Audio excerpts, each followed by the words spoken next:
Olá, estamos de volta. Então, só retomando, na primeira parte do nosso vídeo, nós falamos um pouco com vocês sobre a nossa crença na riqueza de possibilidades que um ambiente digital pode oferecer para nossas crianças.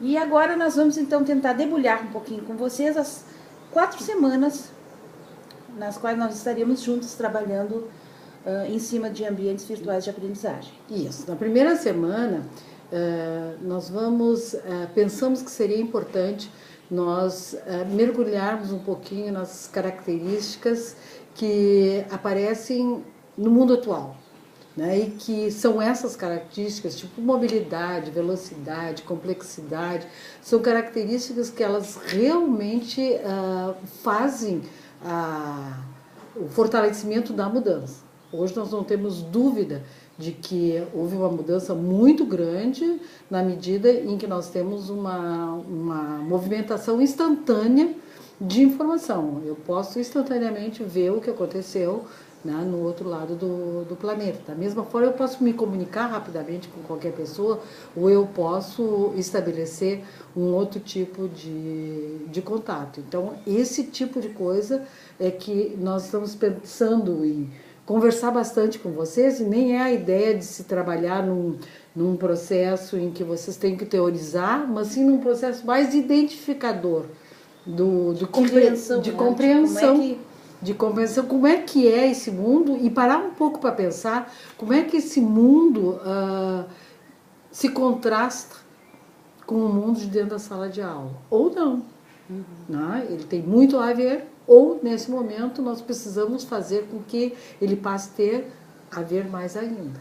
E isso requer provavelmente uma mudança metodológica, uma mudança de enfoque metodológico. Né? Exatamente. Então, com toda essa mobilidade, com toda essa interatividade, não é mais possível achar que simplesmente as crianças conseguem ficar sentadas durante 4 horas ouvindo alguém e não agindo intensamente sobre alguma coisa para, de fato, aprender. Lembra assim, ó, eu, por exemplo, né, tô lembrando, para estudar tinha que ser quieto, sem barulho, não conversar, não sei o quê. Hoje a criança está atirada no sofá, vendo televisão, estudando, e está estudando, muitas vezes, né? Lendo, enfim, ela faz várias coisas ao mesmo tempo. Isso significa que ela tem um processo de agitação muito maior.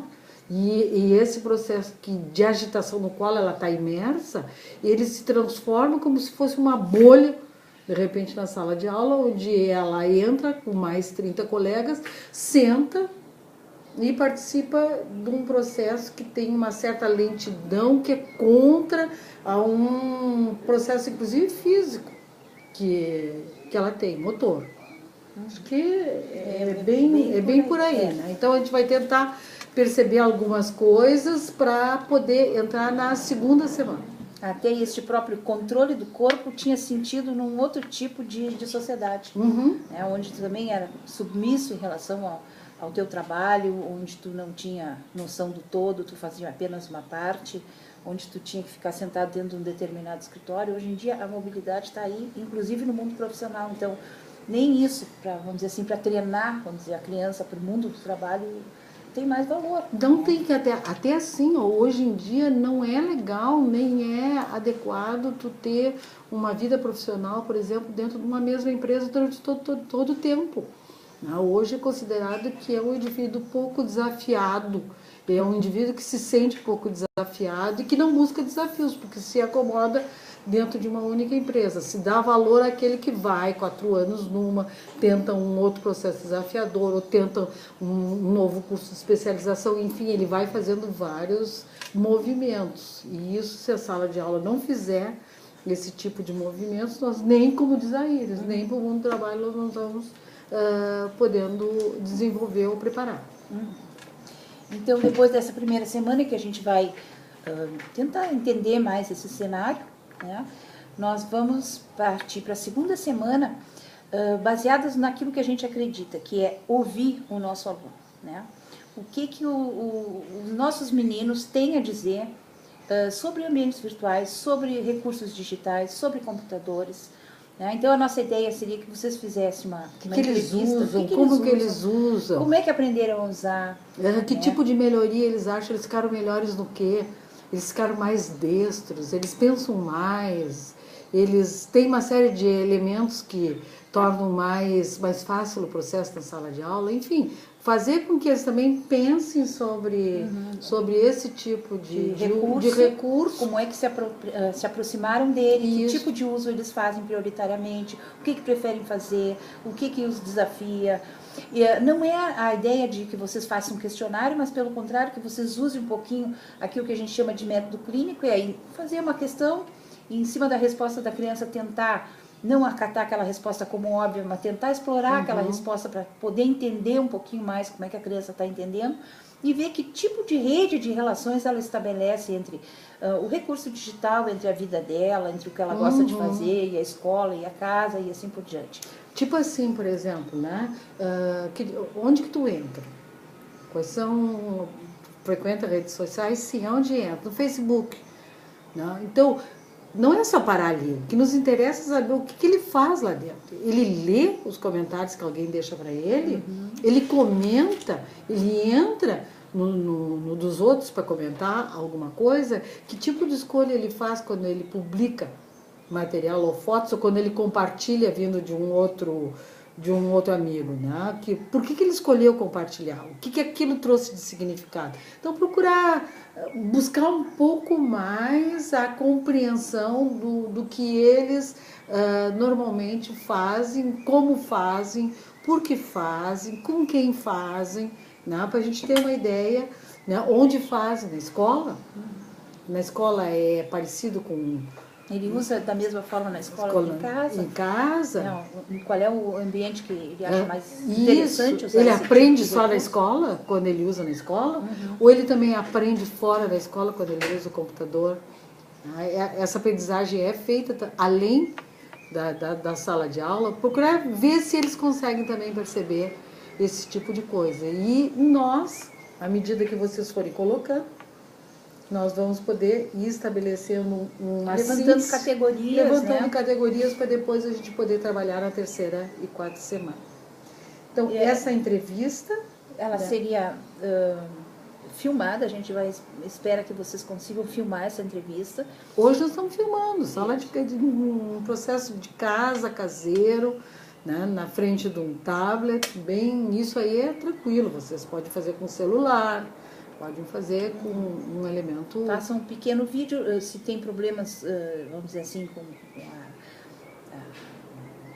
o sigilo, vamos dizer assim, não querem mostrar o rostinho da criança, filmem a criança assim, mais de lado, mais de costas. Ou aparecendo mãozinha, exatamente, só a voz. Só a voz, não é necessário expor a criança se há algum problema nesse sentido. E depois um relato escrito do que vocês observaram, como é que foi a entrevista, o que vocês... apontaram de respostas dessa criança. Né? Então, nós vamos ter, assim, por exemplo, uma entrevista.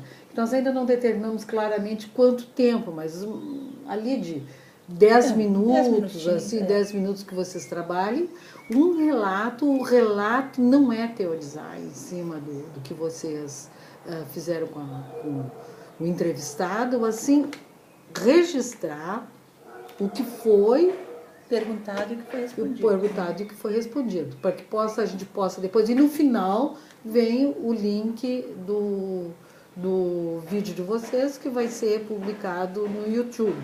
Para isso nós vamos ter um tutorialzinho. Depois a gente mostra para vocês como faz. É uma publicação privada, então é só nós que vamos ver.